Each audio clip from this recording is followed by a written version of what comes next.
Right. Hey guys. Today I'm sitting with Jay McSharry, Portsmouth local business owner, and I'm just going to have a quick little back and forth, ask him a couple of interview questions here, kind of just get a little bit of Jay's background and his story, and what brought him here to the Seacoast, and kind of how he got to be where he is today. So, kind of a little something that people don't know, Jay, is tell me about Bob's Bookstore. Sure. Bob's Books was the space where Jumpin' Jays is currently. It was Christian-based books, I believe, was his specialty. And it was 4,000 square feet of books and fluorescent lights. And that is the location of Jumpin' Jays now. And that was back, ended on May of 2000 is when Bob finished up. Okay, and so May 2000, Jumpin' Jay's Fish Cafe. Opens up. That was your baby. 20 seats and expands to, I think, 70 seats by Labor Day. Yeah. Okay, and as you started, you rented Jumpin' Jay's. I leased Jumpin' Jays. Yeah, I had a lease with two great landlords, and they did me right, and so I leased Jumpin' Jays, committed to that, and then they asked about would you consider renting this other space, which is where we put Radici, which is now where the Yes. goat is. And then eventually they were heading to retirement, and I bought the building from them and put 26 offices up here. Very nice. Yeah, it's been great. So, in addition to Jay's, and obviously, as you said, then there was Radici. Mm-hmm. Had a great stint, Mm-hmm. and then you had sold the business, and it continued to have a good stint Yeah, with Jay Krecklow. yeah. And now you own the building and lease that to the goat. What are some of the other restaurant ventures that you've? Sure. Well, I've got Dos Amigos Burritos, my partner Joel Harris. Got Moxie with Matt Lewis and Franklin with Matt Lewis, Franklin Restaurant. And then we have White Heron Tea and Coffee, partnered with Jonathan on that. Liar's Bench Beer Company with Dane and Dagan. Vita Cantina out on the way to Rye. Rail Penny Tavern with our old manager Kate here out in Epping. Litzen Villas over in Kittery. You didn't know about that one. No, did see, you? that's what I was. Okay, that's what. All right, that's what I was looking for. 28 Okay. cabins. Then we've got Sailmakers Right. House, which is an inn, 10-room inn, and Water Street Inn in Kittery, which is a 9-room inn, and then Ornell's Barbecue. Yes. Which is over on Badgers Island, great barbecue. Okay, so that brings up a good point right there. Congratulations Well, thanks. to Chef Dave Vargas yeah. on his James Beard nomination. Just yesterday, yeah. Yeah, It's huge. that's very exciting. And also, he was the liaison for Tyler Florence for the great food truck race. All in 1 week. All in It's 1 been week. a Big week for from him. Yeah, That's awesome. yeah, it's great. And Happy for him. so I do believe he's not your only James Beard nomination. No, Matt Lewis is a 4-time James Beard nomination. Mm-hmm. Yeah. And let's see, and have any other history with any of the other chefs that have been in your lineage? Not that I know, know of. of. And you might I know don't- of. Yeah, you know a lot. I did some Yeah. research. Yeah. Okay, but so to your own accolades though, Yeah. 2014 Restaurateur of the Year. Oh, sure, in the state of New Hampshire. Yeah. Yes. Yeah, by the Restaurant Lodging, Hotel Restaurant Association. Yeah. Yeah. Big honor. Congrats. Yeah, cool. Thanks. Yeah. So, all right. So I obviously didn't know about it, so I couldn't have notes on that. So tell me about the cottages in Kittery. Oh, Litzen Villas. It's kind of old school. We bought it from Gary Litzenberger at an auction. He built these from the ground up. They're very personal to him, and we've taken over the cottages. There's 28 of them. They're great for longer term stays. You can pull right up. They have a lot of amenities in it. Yeah. Some have kitchens, some don't. But it's a beautiful 5 acres. The rest of it is unspoiled open land and woods. Am I remembering? Is that in between the bypass and No, it's Right, at the that's top of the little- hill. If you go past Beach Bee Baking Company. Okay. On the left, it's right there on the top. Oh, on regular Route 1. Route 1. Okay, yeah. okay. And I know I've seen it many times. I was Yeah. trying to place it. Okay. And so you're saying, so that's going to be kind of long-term stays? It's I mean, more, like for it's like more if it- weekly, people staying for weeks on Yeah. end. So it could be a resident nurse, it could be a Right. worker at the Navy Yard. Sure. Business people that come in for. More weekly rental. Yeah. Okay. Excellent. Yeah. I do believe. I'm trying to remember if that was. I do believe back in the day when I was bartending with the Margaritas Restaurant Group, I believe we had some late night gatherings. See? And, back old school in that place. Yeah, It was like, I bet. well, excellent. Yeah. Okay, so a little further history on you. So where did you grow up? So I grew up in Wilton, Connecticut from 5th grade on. Okay. Before that, I was in Westport, Connecticut. But I went to Wilton High School. That high school is what I deem is where you grew up. Sure. Yeah. So Wilton, Connecticut.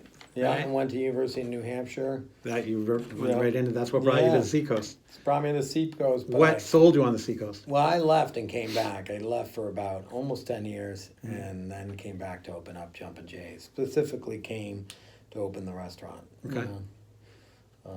Which took about a year to find the right place and land the lease and build it out. Okay. So it took a year and a half. Yeah. And what got you into the hospitality industry? I'm the youngest of 7 kids in my parents' family or my family.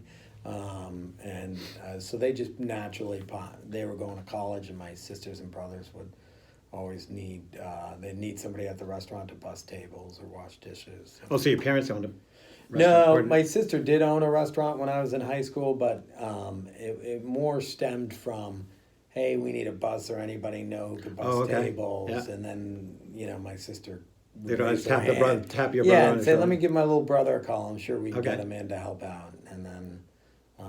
And then I've worked in them ever since. I worked in college. I worked at Benjamin's restaurant in Durham. That's not around anymore, but I worked there in Okay. college. And What was your degree? communications business minor. Yeah. Was your intention when you were at UNH to open restaurants? Originally, I was Or thinking, a restaurant anyway? Yeah, originally I was thinking I wanted to go to the hotel restaurant program, but I preferred more of a liberal arts direction at the time. Okay. So I didn't. It's very structured and regimented, the hotel restaurant school. So. Sure. But yeah, I've always wanted to open a restaurant. Yeah. And now, like 11. Yeah, a There's bunch only of that way. restaurants and inns, and it's all good. A lot of real estate. You kind of took away my one of my questions of like what's next because you're already on it with the cottages over there. Do you? Oh no, we've had that a couple years. Oh, you have? Yeah. Really? Yeah, 3 years Wow, now. okay. Yeah. So what's next? Well, that is one ma- went under the radar, kind of, Totally, didn't it? yeah, I was yeah, say that yeah. that didn't get one of the big. I didn't get the cover. You didn't get the big cover newspaper. picture, No, like. no. Litton Villas, yeah. No, no, but I'm looking at the Salvation Army. I'm under Right. agreement to try and do a boutique hotel, 28-room hotel and restaurant. Very nice. Okay. So, but we'll see. I have to go through a lot of hurdles through the city, a lot of boards I got to get approved by, and then from there maybe a new restaurant or 2 this year. We'll see. Exciting. Yeah, So I can't tell you anything You- until it happens. no, I hear you. Yeah. I'll sign a confidentiality agreement. So you actually used one of the little trigger words here, but I'll ask the first question first to lead up to that one. Yeah. What do you enjoy most about being a business owner on the Seacoast? For me, it's doing my own thing. I think is a great feeling. Being an independent business owner, being part of the community. It's a big deal for me. Wanted something. I used to do advertising in New York City, and I just felt like I was a little too far away from the meaning of my job. So Sure. this I'm really connected by the staff. I'm connected by the community, the neighborhood. It's like the social capital is important to you. Like that aspect. Yeah. And looking back and doing something, not saying, oh, I worked on that CD-ROM drive, Sure. that's totally obsolete. And your kid goes, what was that, Dad? And I'm like, oh, it's this thing you put your photos and stuff on, Yeah, you're like, you can So- find it in the Smithsonian now because Yeah. nobody uses Yeah, it. yeah. And what do you consider your biggest hurdles or the biggest hurdles for doing business on the Seacoast area? So lately it's been a little staffing. Staffing's definitely challenging. I think that's the biggest hurdle. I do have, I don't always succeed, so I don't see that as a hurdle though. That's just, you got to get out Good. and do, and some things work and some things don't. Sure. And then you just rework it if it doesn't and try something else. So I think staffing for me is a big hurdle. Do you find that on the Seacoast primarily because of Well, we have affordability? low housing? unemployment for the state. I think it's like Yeah. 2.5. Yeah, I mean, and we're even lower So- here on the Seacoast. I think Yeah, it's only like yeah. 1 or 1.5 or something. Yeah. So housing can be an issue. Yeah. That's a hurdle for us. For me in the restaurant business, it's you see you have your labor costs, so we're paying people more, and you have your food costs, the liquor costs are the big three, and so it's getting those right all the time too. It takes a lot of work from a lot Sure. of people. And do you find that, like, I know a lot of people say, like, as more restaurants come to Portsmouth, they worry about the saturation of the restaurants. And I don't really think that that's ever really been the case because there's always fun, new, exciting restaurant concepts.